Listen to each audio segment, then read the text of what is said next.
think it's both. So no, that works. So look, so I like that. Let's actually segue. I think it's actually a good segue, segue into value and ventures topic today, which is what being successful actually means. What does that actually mean to be successful, right?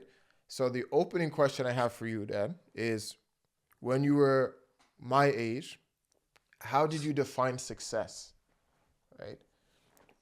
And it, The question is, did I even define it?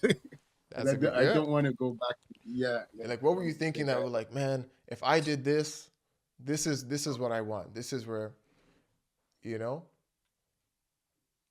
And about that time, I think was I born about that?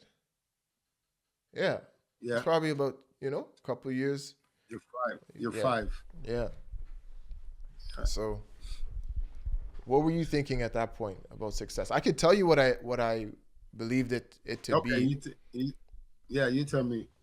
Yeah, I believe What that you think? success at that point was one, you were going to be there no matter what, right? You were not going to let anything come in from, you were going to be here to raise your kids and to show them what it is that you want to show them, teach them what it is so that we can make new mistakes. I think that was one of the main things that, Yeah, again, I as I was, said, you know, just be there in general, not let anything stop them, educate us, have us understand that real education.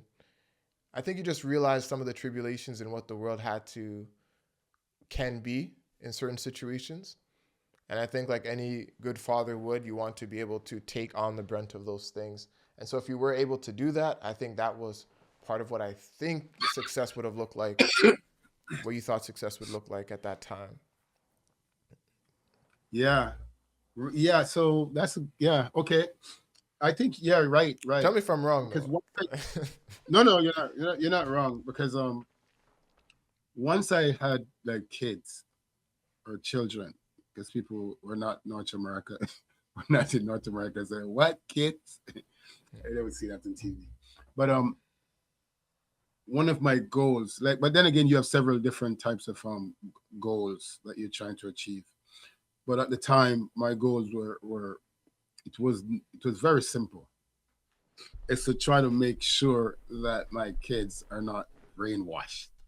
Like as I've seen, you know what I Mm-hmm. mean? Because I at that time I started reading a lot. Like in Jamaica, I used to work at the Institute of Jamaica before I do other jobs. Institute of Jamaica um, at that time consists of the historical society and the art gallery and the library, right? And I work in the library section in the microfilm. So I start reading, and then when I came to Canada, I start reading even more. And there's a lot of stuff I say, oh my God, these people, there's a lot of nonsense they've been tricking us with the education, right? Like I start reading books like The Weapon of Mass Instruction. I just start reading a lot of different books. So that becomes my goal. I start reading books on a lot of books on accelerated learning. So I spend a lot of time reading a book, some lady called Astrander, super learning. Just start learning speed reading, photo reading, um, everything to learn rapidly. So my goal were to make sure that no matter what, my kids will learn how to learn and how to learn all the nonsense that's being taught in school. I remember telling you guys, I wanted to give you, so we start doing like mind mapping and start doing all these logic puzzle How and all long that ago kind of were stuff. we doing mind mapping?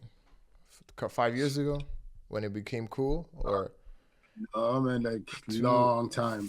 Yeah, yeah, 15, 20 years before it yeah, was long even a time. thing? Yeah, yeah. Like we've been doing mind mapping, visualization skill, Mm-hmm. walking over different places, seeing And things. let me speak to that Um, just for a quick moment there, because story yeah, time too. Again, I have two younger sisters. We're 1 year apart. Well, 2 years apart, 1 year, one after the other consecutively. So there's three of us at that age range. So we did a lot of the learning together. And I know a lot of what we had to do. I remember having to read a whole bunch of short novels and having to sit at our kitchen, our dining room table. And my dad asked me, Yeah. "What's the theme? What's the theme?" And I'm telling you Yeah. the story, but what do they want you I to don't. have you understand? Yeah. Humpty Dumpty just fell. Like, I don't know what to tell you. He fell off the wall. But what's the point? What's the story, right? So those are the things that, yeah. So those are the things What's it? that I was thinking. Yeah, no worries. So those are the things that I know you still have your headphones, so I'll just keep going. That I Yeah. remember, right? Also remember, for example, watching TV. We made us watch TV with the volume off, completely mute, and see Yeah. what the advertisement, what's going on with the advertisement, seeing what it Yeah. is that they want us to focus on, and you start to Flash that see, cross. The right, Bible. right, all of that, right? Or you'll see the Advil or pharmaceutical companies, and then you can see the smiling faces. What is this about? And then you realize, no, it's Yeah. completely about something else. So this is where the observation skills, seeing more than what's actually there. What do they want you to understand? And then being able to separate what it is that you're interpreting versus what it is that they want you to understand versus, there's a whole Yeah. bunch of different conversations that I remember. Last thing you mentioned, the speed reading. We had to speed read. I remember at this point in time coming home from school, and man, it's one of those things that you look back and you're happy that you went through it, but you wouldn't want to go through it again. Those ones. I remember with the book, we'd have the book in front of us, and my dad would hold my finger and put it on the book. I'm trying to show you, and then go across and go to the next line, and I wouldn't be finished reading. Keep going, and then we'd read a whole paragraph, and he asked me, "What's the paragraph about?" But we went through it quickly in about 5 seconds. I didn't know what the paragraph was about, but eventually your mind fills it in. You realize that your mind moves a lot faster than your finger Yeah. can, right? And it's a way to push yourself and to realize, okay, you're capable of a lot more. And I think there was a little bit of a race to get to that point before the school system started to tell you that these things are Yeah. hard, that physics, the moment I Yeah. started to realize, and you know this too, Dad, the moment Yeah. I started to realize the introduction to calculus and what was calculus, finance, and all those courses that we were doing in elementary school, the biology, which would be, and I could tell you as an academic advisor, some of the things that we were learning are like biology 201, second year university stuff in elementary school. I promise you that. But once I started to realize those were advanced level courses, all of a sudden now I started to feel, looking back at it, like, okay, maybe I can't do this now. I have time to get to this later. Meanwhile, I was Yeah. learning all this stuff through osmosis and my younger sisters as well. So Yeah. when I think about success, I just want to tie it back to the success. Being successful, you're going to finish that because I Yeah. do want to hear what you were thinking at that time. For me, when I think of at this time what it means to be successful, I'm not really thinking about me personally. I feel like I'm in a good situation right now, but I think success is about people and your impact. I feel like I have enough skill set right now to be able to get where I need to get to, but the real measure of success is how many people that are with you can you bring to that level, right? That's the real challenge. Can you bring your team with you? And you told me this too. Perhaps other people have said it. I'm not sure, but you said if I want to go fast, go by yourself. If you want to go far, go with people. And so if I want to go far, you got to recognize your team and bringing my team to a high enough point where everybody eats. That's success. And that's what it is that motivates me to finish work or finish whatever and still get up and get going on stuff. So that's where I'm at with this. Obviously, ahead of having a family, starting a family soon and that kind of thought, making sure that I'm stable in certain ways and ready for that. But Yeah. so that's me. I'll spin it back to you. Yeah. Back to the success, what the success means. Mm-hmm. Like globally, like in a global sense. I defined it like this, and anything I say, I've read so many books and what did so many courses and stuff like that. So some of the stuff they're not mine, just my version of somebody else's stuff. Mm-hmm. Um, even the far, go alone type stuff. I think that's an African proverb. I think it's an African proverb. Yeah. Um, apologize to the audience because I'm trying to make it through this. Yeah. For me, I define success for myself like this. And a lot of people I know, like people with a lot of money who I maybe work on their team, consult with them. They're saying, Roy, you should be a billionaire by now, right? Mm-hmm. Right? You could be so much more successful, Roy. Come on, like what's right? And I so I keep saying success is you achieving the stuff that you deliberately set out to do. Yeah, that's how I kind of if you I deliberately set out to try to make sure that the system don't doesn't like capture the mind of my kids, right? They remember how many times they have to go into school and all that kind of stuff, right? They're saying, oh, they'll never get anywhere, that type of stuff. They're rude and all. So that was one of my main goals after I started having kids. Before having any kids, the idea was for me to be like go to medical school or something like Mm-hmm. that. That was the core thing until I started reading a whole bunch of books like the Flexner report about medicine and where does actual pharma and all that stuff comes from, and then you know what I mean. Then I kind Mm-hmm. of switched back to say, okay, I'm gonna, you know what I mean. So, but the core thing is, I think that's how I define success. And once I have kids, then that become the whole goal is to make sure that you guys, all of you, reach at least 18, and I make sure I protect you from all of this nonsense, so you can think for yourself, Mm-hmm. right?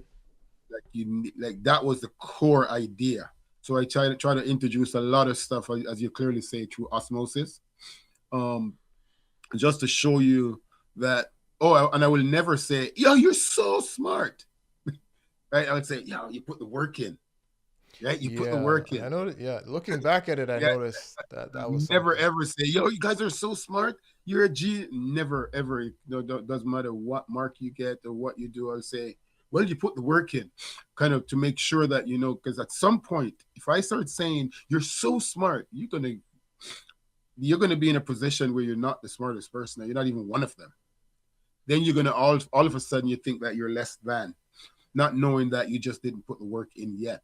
Mm-hmm. So if you kind of put the emphasis on the work, or you find a strategy, or you find a technique, or you find a body of knowledge or prerequisite or certain thing that you're missing, just the missing thing, or you didn't go down deep enough to understand the core principle to come back up with better understanding, right? So I will say I don't care about the mark. Like, oh, but how did you do that? Right? I remember one time you got this math problem wrong, but the way you got it wrong, I was more excited about that. And I'm saying, but here's the dad, it's wrong. I Mm-hmm. said, no, forget about that. What did you right? That was more important. So you guys have put a greater emphasis on process and a greater emphasis on loop back, feedback loops, and going back and do things iteratively, right? Okay, you didn't Mm-hmm. get it right this time. Doesn't mean that you're dead. And this idea that I put in there where I said most things are reversible unless you jump off a building or something like that and break your neck. Most things that you do is reversible. So, for example, I will tell you, go fix your own computers.